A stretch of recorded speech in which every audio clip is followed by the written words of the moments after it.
Hello, thanks for joining us. My name is Akwesi Opong, and today we are talking about being adaptable, being flexible in your relationship. What does that mean? We have gone through various definitions, and we have gotten to that point where we're going to get into this a little bit deeper to see how we can be flexible.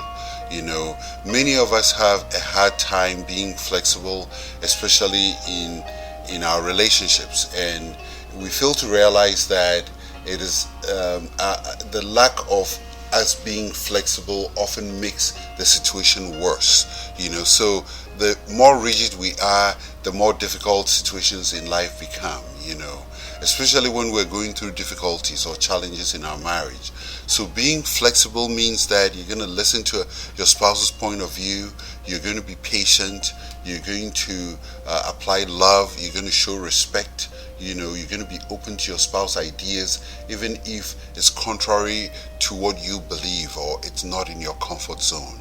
You'll be surprised to know how much rewarding it is when you open yourself up to new ideas and new possibilities and new ways of doing things. So the very least, both of you can sit down and think of ways by which you can approach life's challenges as they come. So being adaptable or flexible is a key part in we growing and also thriving in our relationship.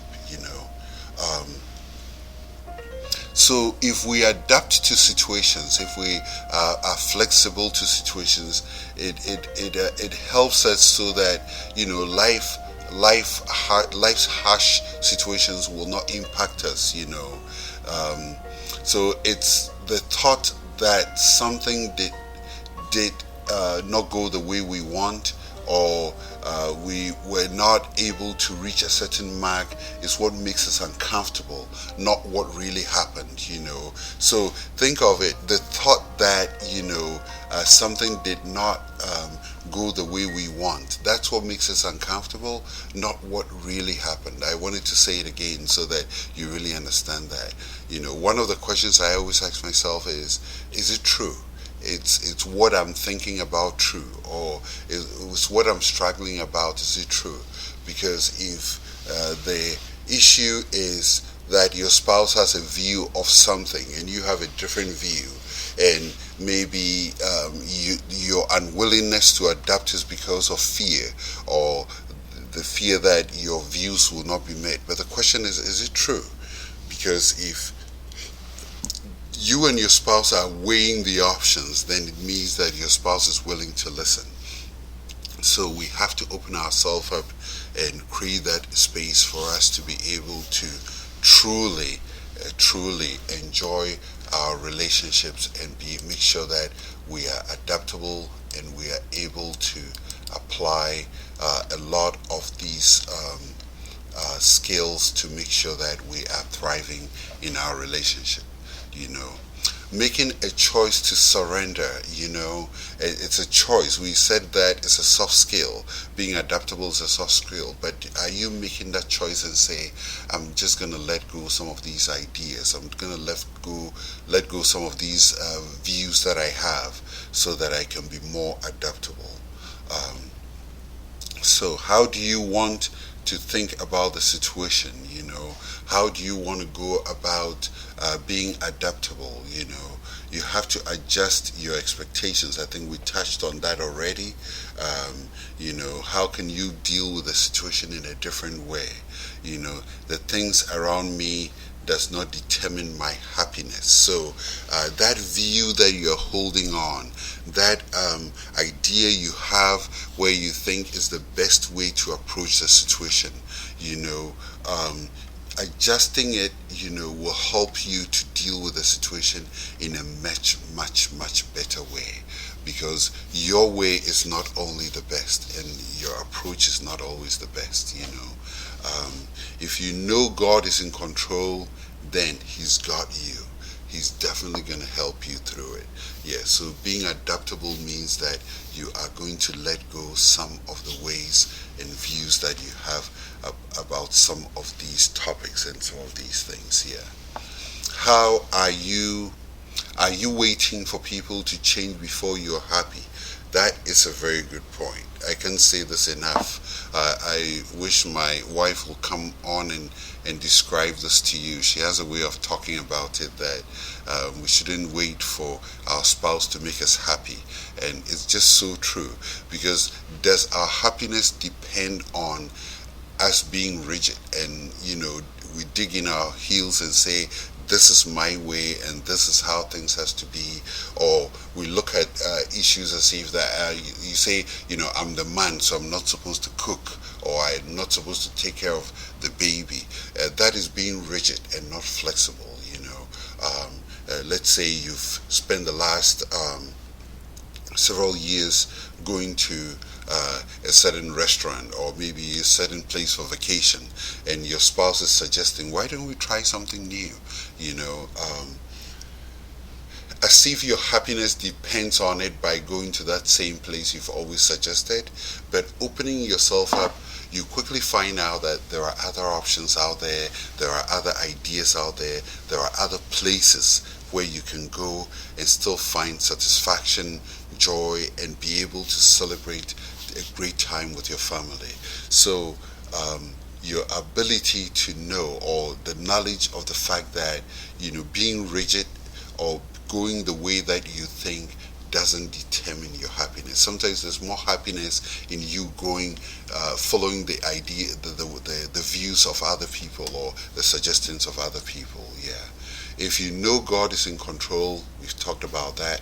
Are you waiting for people to change before you're happy? We've touched on that also. Do something or an action, do something on action which will help you adapt. So this is where we start getting into the details. What are the things that you can do to help you adapt? When I say what are the things that you can do, maybe you can ask yourself the question and say that, maybe can I try this with a different approach? Can I listen to somebody else's view?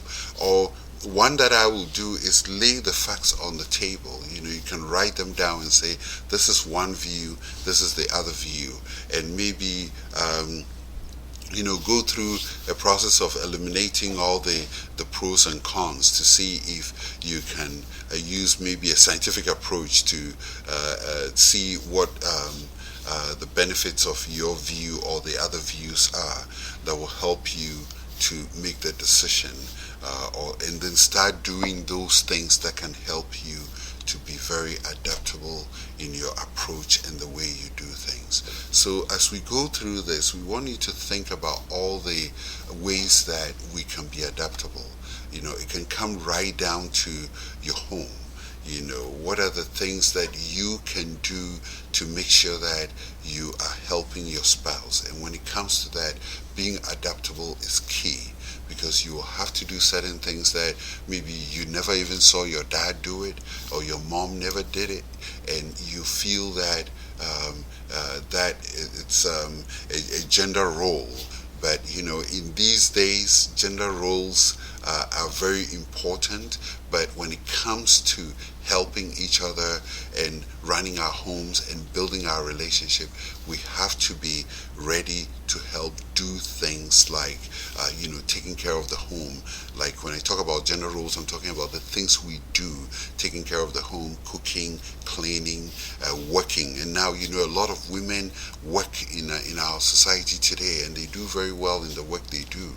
We just celebrated Women's Day, if you believe it was yesterday, and I sent out a big shout out to all the women out there who are doing so much in our homes, our community, our workplaces, our places of worship, to really support us in so many ways.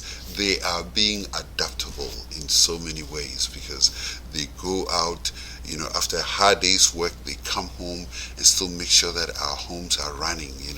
They come and make sure there's food on the table, and make sure that the kids are taken care of. And it's important that we acknowledge all the great work that the women in our lives are doing. And it's important that we say thank you to them, and to know that they are being adaptable by even working and doing all the things they do to help us. So think of things that you can do to be very adaptable when it comes to your relationship. So there's a few things that we can we're gonna get into some of the day-to-day things. But before we do that, um, what are some of the things that ways that we can, the skills we need to adapt, to develop, to become adaptable? You know, the first thing I will say is that we have to learn, first of all, get to know yourself. I've often talked about, we getting to know ourselves, we getting to become comfortable with ourselves, and I believe that that is where it begins the process of us really coming to terms that, this is where I stand, and this is what I need to really get to the next step of, becoming more adaptable in my relationship. you know it really will go a long way to help you to know what they call the baseline. What are you working off from? If maybe somebody has told you to understand a viewpoint or come along with them on getting some work done, it helps you to really be able to form that base point so that you can start developing that. Before I get into the details of the things that we can do, I have an analogy that I want to share. The first of it that I want to talk about is gratitude. Gratitude is always a great way of helping us to be adaptable, because if we are grateful for the things we have and all the goodness that is coming our way, it helps us to really be able to build on it by thinking of ways that we can change the way we do things in our lives and our relationship to be better. So gratitude is very, very important when it comes to being adaptable. Let's learn to be grateful, because if at the end of the day you sit down and think of all the things that went well and even things that didn't go so well, and you show gratitude to God, you show gratitude to your family and the people around you, it really puts you on the course of opening yourself up to more opportunity by being adaptable to helping you get through that. My name is Akwesi Opong. This is Sunlight Radio Online, and we'll be right back.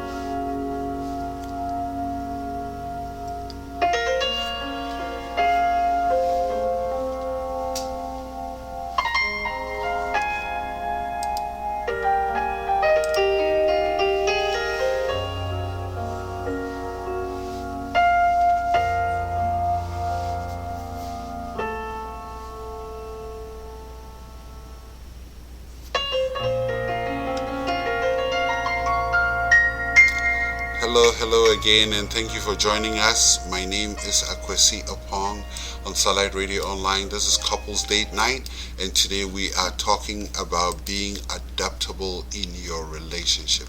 How well are you able to adapt to changing situations?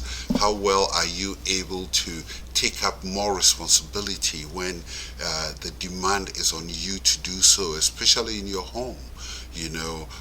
How well are you able to let go of your views, or adjust your expectations, or be able to conform so that there could be peace and tranquility, and both of you, when I say both of you, you and your spouse could continue your relationship in joy and peace and fulfillment, and you'll be able to thrive. So we've gone through a number of things, and now we're getting to the details here as to the things that we can begin doing. I first said before the break about improving ourselves. How do you improve yourself? to be more adaptable by learning different ways of solving problems. And I think we talked about quite a bit of that earlier. It could be a specific problem, it could be a different way of doing things. And I said earlier that it's important that we look out for resources. We're in a generation where there are resources everywhere you look. As close as that wonderful device in your pocket or in your or in your bag, your cell phone. You can get on it and type questions that can help you learn different resources to help build you. Now, another thing also is learning to embrace change. Embracing change is another way of looking at it, that if you can't control what happens out there, but if certain things change around you, how well are you able to embrace it? And it starts from being adaptable. It starts from you knowing who you are. It starts from you educating yourself about the nature of the change. That's what will help set the course for you to be able to really get through whatever the challenge is, or be able to solve the problem at hand. Keep your eye, keep an open mind. Keep an open mind. It's very important. An open mind means that you are willing to let other people's view surface to the top. You are not going to be dug in, and you're not going to be only looking at the way you see things, or how things has to be done, or how you have to spend money as a husband or a wife. Today I was listening to Focus on the Family, and it was a lesson about how husbands who one is a spender and one is a saver. The wife is a saver, and the lesson was talking about how it does not mean one is right or the other is wrong, but again, both have to be done in moderation. So the spender has to make sure he or she is not spending money that hasn't been budgeted for, and the saver should also make sure that they are not wearing torn clothes because they are not willing to spend any money at all. But again, meeting in the middle really helps both of you to thrive, because you're opening up yourself to new ideas and new ways of doing things. Practice mindfulness. Mindfulness means that you think through things well. You consider different aspects when it comes to decision making. You are not being selfish or prideful in your outcomes, but you're thinking of all the people whose lives and well-being depend on the decisions you're making. So being mindful is very, very important. Mindfulness means that you make time in your life to make good decisions. It also means that you take other people into consideration, as I had said earlier.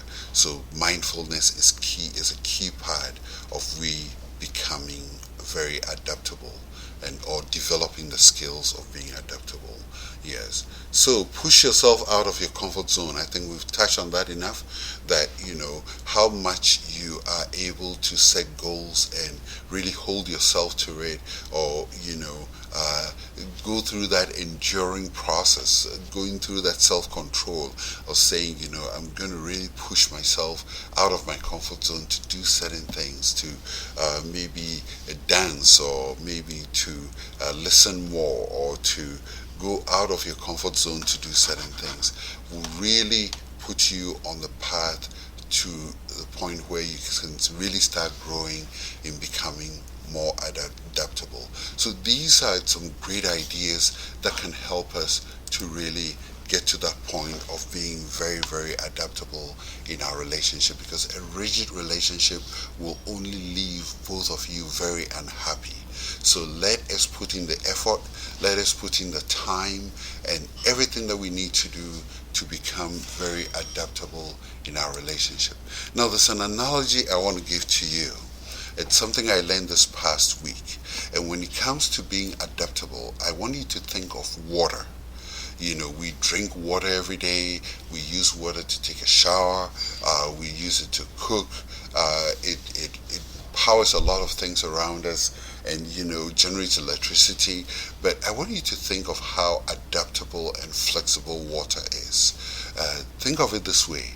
When water moves over a surface of land, over a slope, and it goes over a rock, over time, of course, it erodes the sand in between them, and we have a waterfall. But think of water going over a waterfall.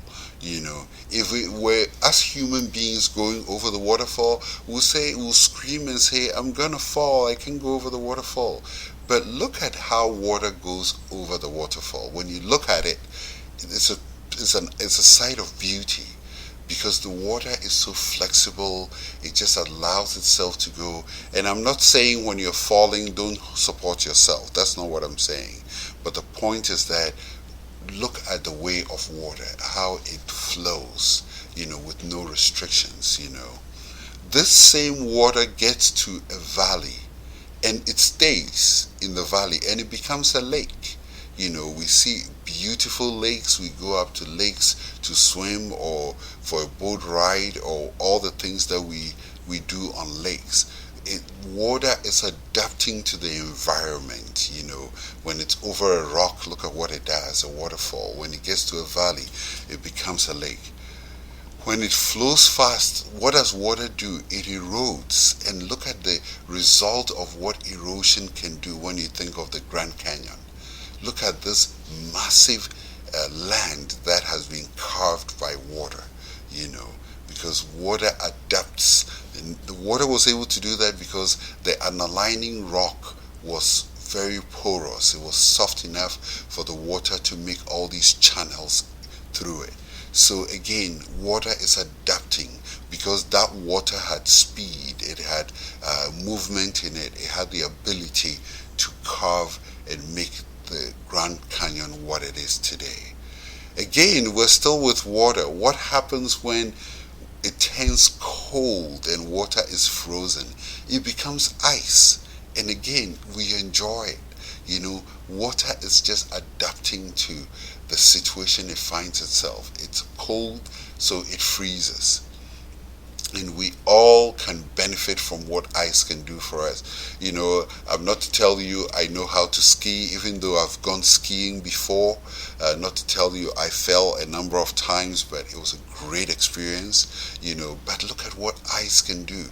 We ski, we watch Olympics, the Winter Olympics, all on ice, and it's still the same water we talked about, going through various phases. But when it turns to ice, we get a lot of benefits from it. And the last thing I'll say when it comes to water is what happens when you heat water. We've all heard about the steam engine that powered, the American Revolution many years ago, and today we still use steam to power a lot of manufacturing plants, So when water turns hot and it becomes heat, it has power to provide all kinds of resources for us as well. So think of all the things that when water allows itself to adapt to the situation, whether hot, cold, in a valley, over a rock, or through a slope, through a Grand Canyon. Look at all the things that come out of it, So the point here is that let us be adaptable. Let us learn how we can adapt to situations around us, and it is going to be so beneficial to us. It's going to bring us so much joy, so much peace, and we'll be able to thrive in our relationship. Thank you so much for joining us. My name is Akwesi Opong, and I encourage you to go to our website, which is www.enjoylifewithyourspouse.org. We will see you again next week.